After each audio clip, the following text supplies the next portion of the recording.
Next on Arizona 360, unpacking the month's top headlines with a journalist roundtable. It's the first vote I've ever seen where almost everybody was upset. The next steps after a plan to shelter asylum seekers in a juvenile jail gets the go-ahead. Obviously, the desire is that the stay be very brief. Plus, curbing human-caused wildfires. We've had a 20% increase in population, so now we have more people out there. Hello and welcome to Arizona 360. I'm Lorraine Brivetta. Thank you for joining us. We're closing out the month with a deep dive into some recent headlines making waves in southern Arizona. I'm joined by Sarah Garrett-Gasson of the Arizona Daily Star, Dan Shear of the Green Valley News Sahuarita Sun, and Dylan Smith of the Tucson Sentinel. My thanks to all three of you for being here. Let's begin with the Pima County Board of Supervisors and the decision. Sarah, you're nodding your head like this was a surprise. We had Democrats essentially voting to put asylum seekers in a jail. I would argue with that characterization. Okay. I think technically, yes, it is a institution that is a detention facility. That was what it was built for. That's what some of it is used. But I don't think the architecture and the original use of a facility or a building should dictate how it's used in the future. And I think that talking about putting migrants in a jail brings to mind Texas, the horrible conditions. That is absolutely not what we're talking about here. They're coming to Tucson for a couple days before they move on to usually points east to meet up with their family or sponsors or other people. It's not in any means the same as putting people in a detention center. Dan, the optics, though, is what's driving the conversation and did this week at the meeting. I think we should dismiss the conversation because what is primary to these people? Safety. This is a very safe place.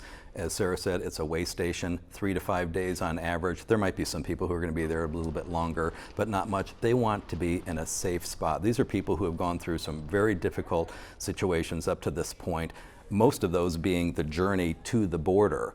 And now they're going to be in a safe space. They can kind of figure things out, start to decompress, and then move on. So I think it's a terrific thing for the county to do. The question, though, is who's going to pay for it? And that was the big issue on Monday. And Dylan, can the county really massage it enough to make it look nice in the interim?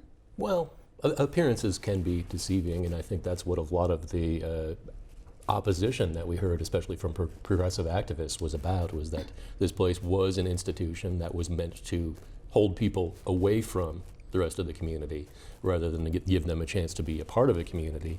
And we heard some really heated folks arguing against this move because of that, in addition to questions about how are we actually going to pay for this, especially if this crisis keeps going for the next year or two. What will be the role of the non-government organizations they have been there in the past, but moving forward? That's a great question, and that was brought up also at this meeting, and I wish that they had come together before the meeting and presented a plan, because there are a lot of groups out there, and they pointed it out at the meeting very vocally, who have been involved in aiding migrants for years, and they felt like Catholic Community Services was kind of getting all the credit, all the attention, ultimately all the money, and they said, you know what? We think that we can do a better job than the county. Well, we're 2 weeks out. We have to have a plan now, and that the county kind of was backed into a corner in this. It's the first vote I've ever seen where almost everybody was upset when it was done. But I think the county did the right thing because for safety's sake, for the safety of the migrants and for the safety of the community, you want these people to have a place to go. That's what they provided. We should point out that this is not going to be run by the county. It's going to be funded primarily by the county. It's going to be operated basically by Catholic Community Services, a private nonprofit group. But they're not going to get any money for this other than what they can fundraise because of the work that they're doing there and have been doing at the monastery. But there's the county is going to be paying for the food and laundry and maintenance. Right. But that money's not going to go in the form of a check to CCS. Right, and the county has applied for 3 grants. We'll see if they come through. They're not going to come through before we have to get people there on August 6th, and that was, again, is this really what we want taxpayer money to go toward? There was, again, the rub. Again, though, it's an emergency situation. Okay, let's move on to sanctuary cities. This week we learned that voters will ultimately have a say in this. Dylan? May May ultimately have a say in this. The Pima County Republicans have sued to try and keep it off the ballot. Their lawsuit is already been refiled because the original filing had a number of errors in it, and we'll see how their legal arguments fare. The city officials and especially the folks behind the initiative are pretty confident that it will actually go to voters in November. What's the dollar amount that the city may lose? Because depending on who you ask, it changes and it varies, and then the folks behind the movement say, we won't lose anything at all. I don't know that there is a specific dollar amount that you can put on this specifically, but we do know there will be legal costs. There will be costs of time and attention and energy, sort of those sort of intangible resources. And then also there is the potential to put in jeopardy money that is funneled back to the city through the state general revenues. And so that could be something, not a situation where money is spent, but money isn't received, even though it's our taxpayer money. So there is a real significant potential cost, financial hit that the city will likely take if this passes. And I think that is why all three Democratic primary candidates for mayor have come out against it. And although in Ward 1, most of the candidates have said that they do support it. Dan, how will other municipalities, the state legislature, the feds be looking at Tucson should this move? Well, it'll be the first one in the state, so it's of interest there. But I think that a lot of people feel like Tucson is kind of out of step with the rest of the state, so not necessarily how Tucson goes or the rest of the state would go.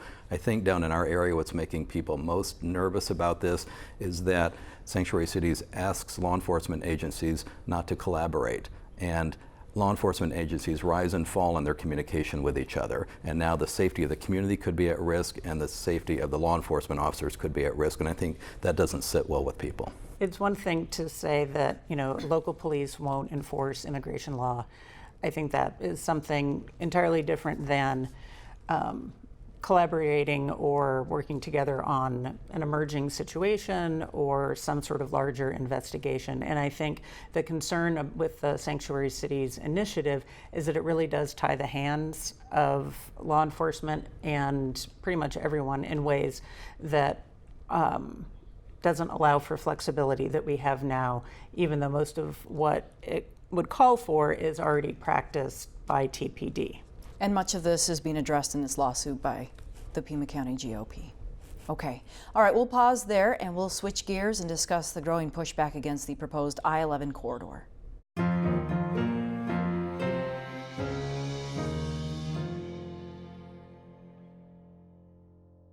With Pima County and Catholic Community Services agreeing to shelter asylum seekers at the Juvenile Justice Complex, we wanted a better understanding of how they will move forward in the coming months.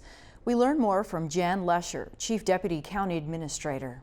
Help the viewers understand what exactly this will look like, because there's been a lot of criticism about the optics of things. From day one, we knew that a possibility is what was formerly the juvenile detention facility, but understand that the optics were going to be problematic.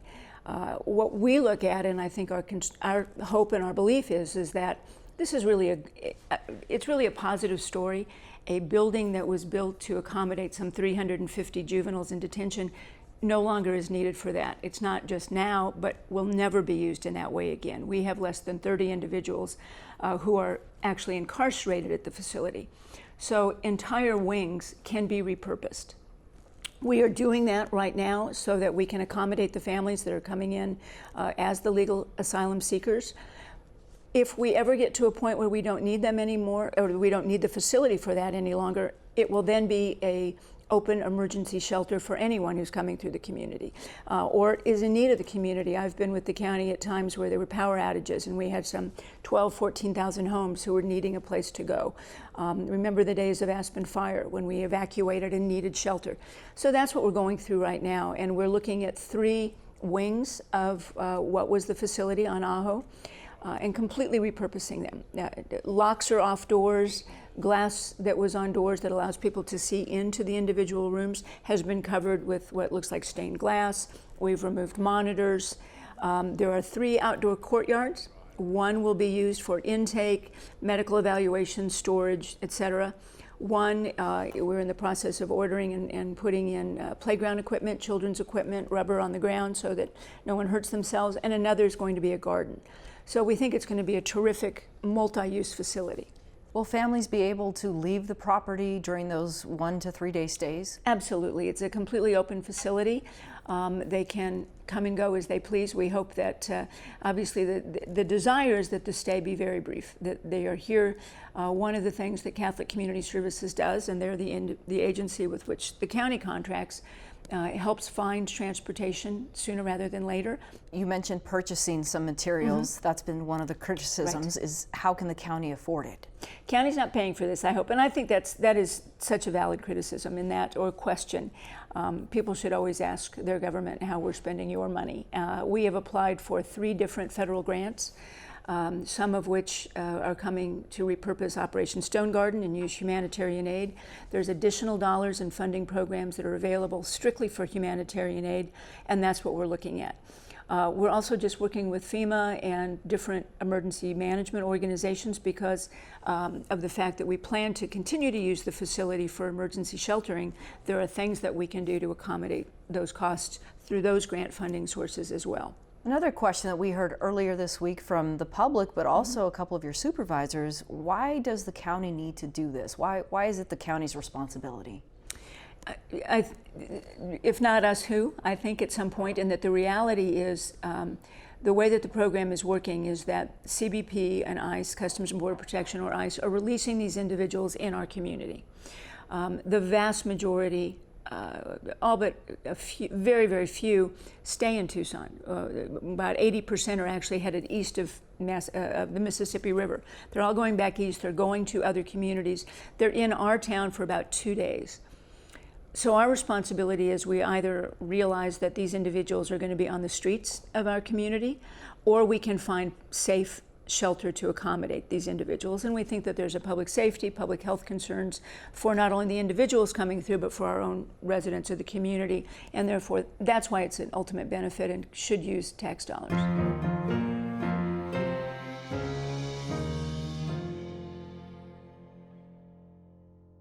Some long-awaited showers drenched Tucson this week. The monsoon got off to a mild start with rain totals well below what the National Weather Service considers normal for July. We explored how forecasters predict the season with Michael Crimmins, an expert in climatology at the University of Arizona. The official monsoon season is June 15th through September 30th. That's set by the National Weather Service. But that's just a season and when we can expect conditions to kind of move towards the monsoon. But really, the monsoon doesn't typically set in until around July 4th. This year, we are definitely running a week or two late. It has been a little bit later than usual. We're not in record territory. This is not, record late.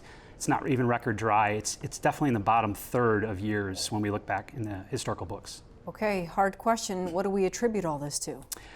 Oh, that is a hard question. I'm not sure. We're going to need to kind of study this one and look backwards. The weather pattern from the winter held on right through May. And if you remember, May was beautifully cool. It was actually wet. It rained in late May. It felt like April. We did March 3 times, basically last spring.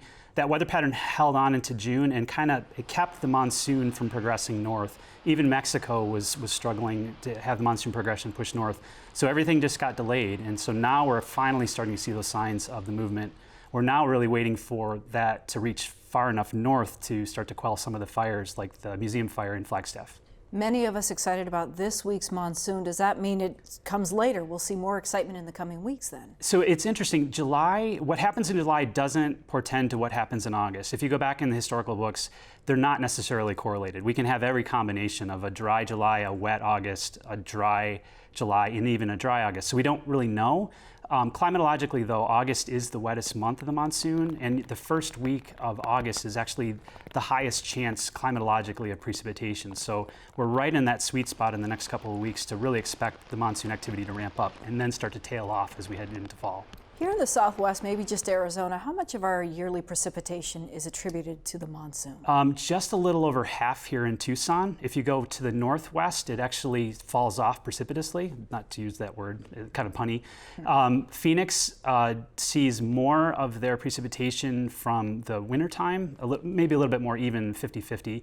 You go further north, it's more winter. And if you go to the southeast, southeast Arizona sees about 60% of its annual total precip occurring during the monsoon season. Now, for those of us who are not scientists, some of us think that means we're going to have a wetter winter. Does the monsoon really tell us anything about what's to come? No, it doesn't. These seasons are really disconnected from each other, and so what we're now looking forward to is looking at El Nino. That's basically our only tool to try to anticipate what might happen in the winter with precipitation. We had a weak El Nino this past winter. It is now tailed off to it's about neutral. There's some indication that we might return to weak El Nino conditions next winter. So it kind of leaves us in this maybe average to slightly above average, hopefully taking that dry winter off the table.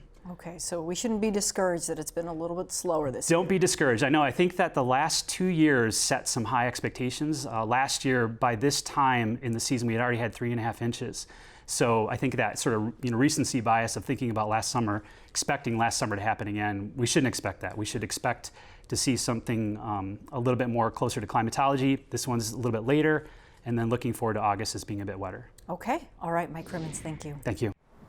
The lack of rain can often lead to fire restrictions, putting a damper on camping plans or outdoor activities. The rules are there for a reason, says Brent Robinson with the U.S. Forest Service. He explained how the agency ensures they're being followed on federal lands. Fair to say you have people who enjoy public lands and think of it as, this is my land, so I can do what I want on it. How does that shift during fire season? And I know we're year-round, but especially in the summer when the climate, the environment is such a sensitive position.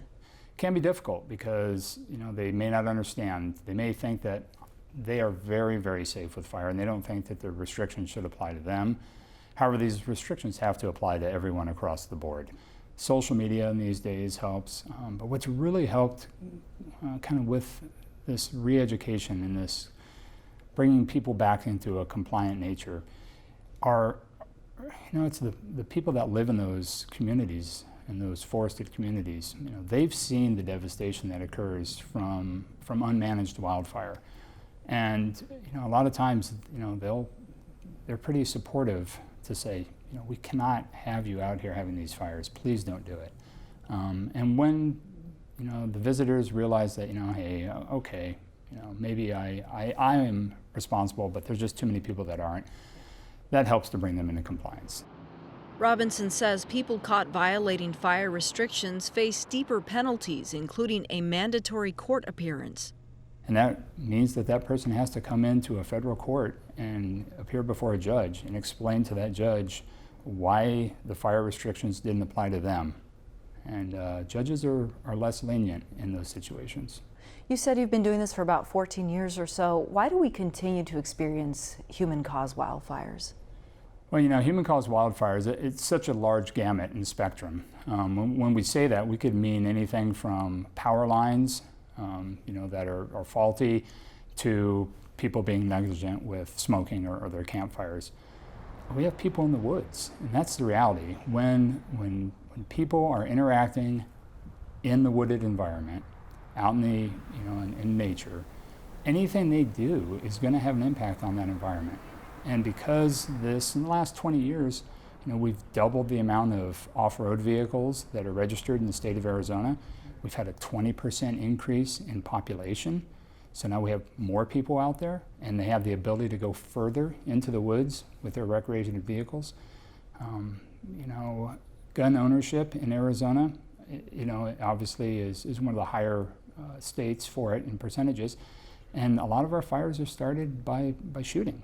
Whether they're shooting an exploding target, like in the sawmill fire a couple years ago, down around Sahuarita in Green Valley, or whether they're just out recreational shooting. Shooting can cause wildfires. The sawmill fire ignited near Green Valley in April 2017. Investigators determined an off-duty Border Patrol agent shot a target rigged to explode with blue or pink smoke for a gender reveal event. Containing the fire and resulting damages totaled more than $8 million. And so when they shot that, they had unfortunately placed that target upon a couple bales of extremely dry hay in grass that was about waist high, dry grass. It was about 90 degrees. It was the middle of the afternoon. The winds were blowing pretty strong from the west. It was the worst time period and the worst place to do that baby gender reveal. And because of that, we had a very large wildfire, 50,000 plus acres that burned across from Green Valley all the way towards Sonoyta.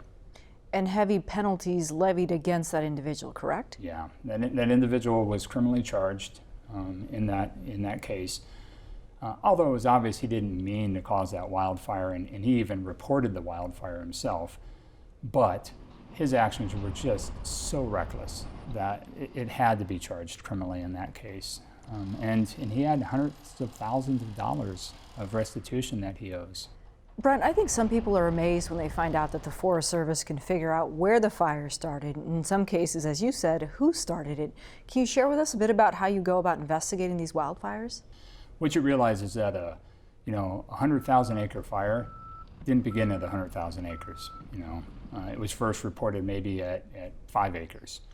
And from that 5 acres, maybe we can get it down to 1 acre just by looking at burn patterns, because fire leaves very telltale signs upon the environment, on trees, rocks, even on debris that's left behind. We can follow that trail and bring that fire back generally 100% of the time to an area no bigger than this room in this studio, and most of the time to an area about the size of this desk. Once we get it down to that small of an area, then we can search that area very, very diligently to look for causes. Now, do we find the cause? Not all the time, but in many cases we do. And so we're able to then know the location the fire begins and the cause. All right, Brent Robinson, a law enforcement officer with the U.S. Forest Service. Thank you. You're welcome.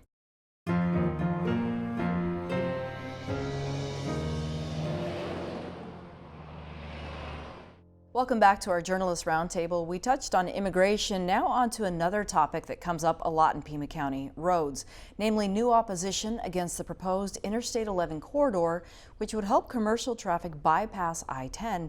And Dan, your paper covered this big news down in Sahuarita. Yeah, about 3 years ago, the town said, yeah, we like the idea of attaching I-11 to I-19 at El Toro Road, which is right in the middle of Sahuarita. And 3 years later, there's a big meeting, and about 100 people who live in that area said, we don't like the idea. We didn't know that you had signed off on that. This is bad, bad, bad for us because it's going to go right through our neighborhoods. And the town now has backed off on that. The city of Tucson also raising some flags and saying, what about our existing area that happens to be in this corridor? Who in southern Arizona is actually in favor of I-11? ADOT? But they're not in southern Arizona. That's a state agency. If you look at the people that live in Avra Valley certainly don't want a massive freeway, shoved through there. The city of Tucson has a lot of our water infrastructure is actually located out there where we do recharge for CAP water. So the city's opposed to it. Most of the members of the Pima County Board of Supervisors are pretty adamantly opposed to this. Who likes it? Well, the idea is that we have to look to the future, and the future means we're going to grow. And so I think a lot of people in our area would be okay with the idea of expanding I-19. They just don't want a new interstate coming through. They don't see the need.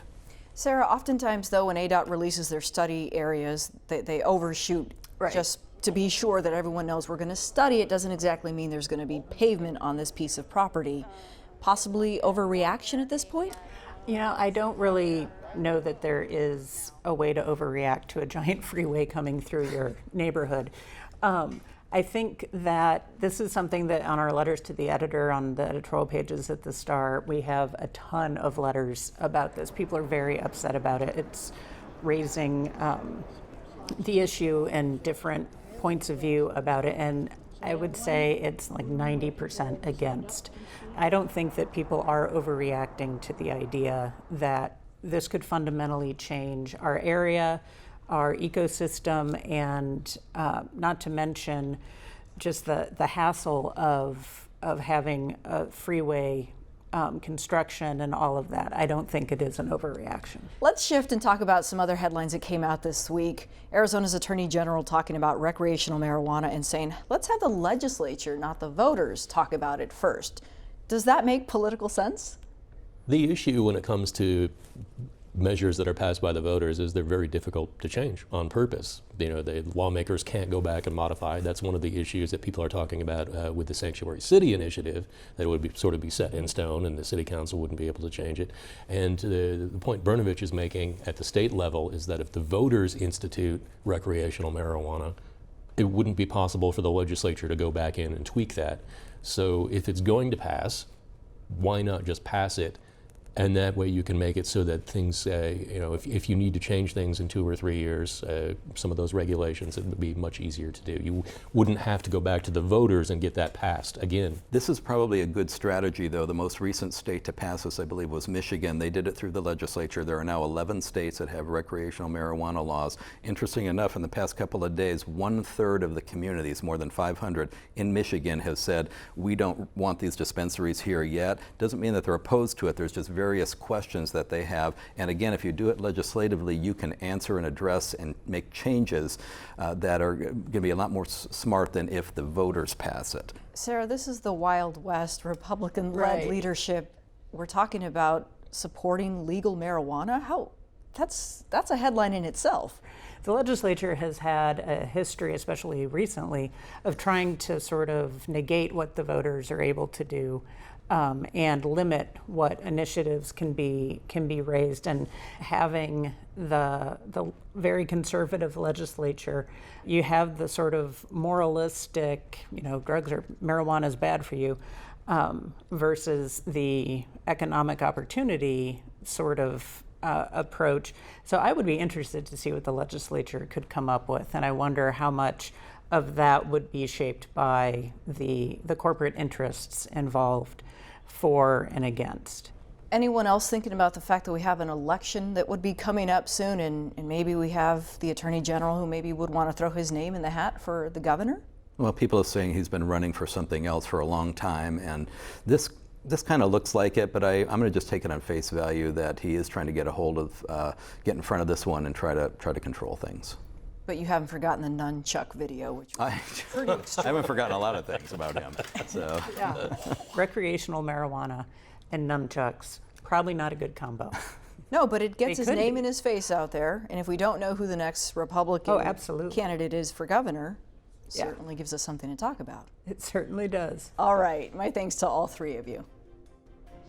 That's all for now. Thanks for joining us. To get in touch, visit us on social media or send an email to arizona360@azpm.org and let us know what you think. We'll see you next week.